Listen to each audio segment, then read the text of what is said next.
Eyes twinkling, Rachel, Trusty, and Carmen crouched behind the potted plant and watched the goblin pyramid closely. The girls had to wait for just the right moment to put their plan into action.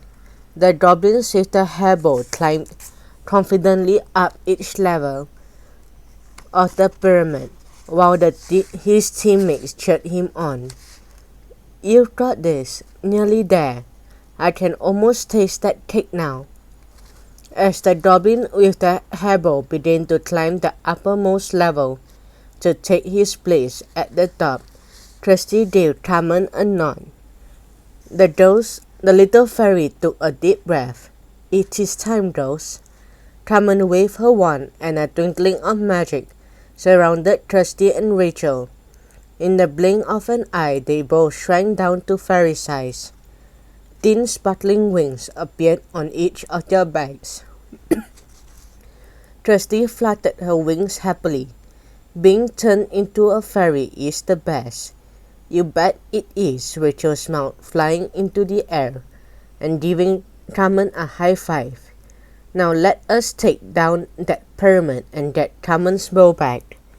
The three fairies darted out of the hiding, and not a moment too soon, the goblin with the bow had just reached the very top of the pyramid, and he was about to reach the top of the cake. "Hey," Trusty cried, zooming over to the goblin. "That cake is not yours, and neither is that bow on your head." The goblin with the bow scoffed. "Finders keepers." His teammates all laughed and cheered. Rachel landed on the goblin's big nose. "That is not how it works. An important part of cheerleading is being a good sport and playing fair." She stomped her foot, and the goblin yelped, swatting away her with a wave of his hand. "Get out of here, you pesky fairies," he grumbled. "We have been working very hard, and we are hungry. If you will excuse us, now we have some cake to eat."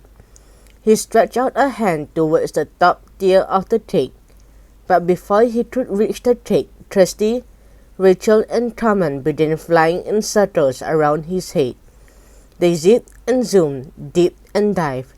They could not get close enough to grab the magic bow, but they got just close enough to completely confuse and annoy the goblin. "Stop that! Cut it out!" he cried, waving an arm to shoo them away. The three friends flew expertly, dodging the goblin's flailing arms. They continued to dart around him like pesky flies, and they could not help giggling as he got more and more annoyed. "I mean it," the goblin yelled, rising to his knees and swatting at the fairies with both green hands. He almost sent Trusty tumbling through the air with a wild swing, but she dipped away just in time.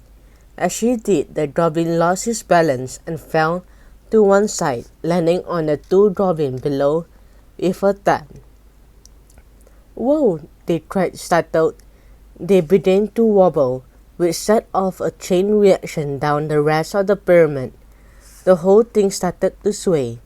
Rachel, Trusty, and Carmen watched from the air as the goblins all desperately tried working together to regain their balance. "Lean to the left," one cried. Another goblin shouted. "Nobody panic. Hold steady." But even teamwork magic could not save the pyramid. As the fairies looked on, the whole thing tilted, tipped, and then came tumbling down.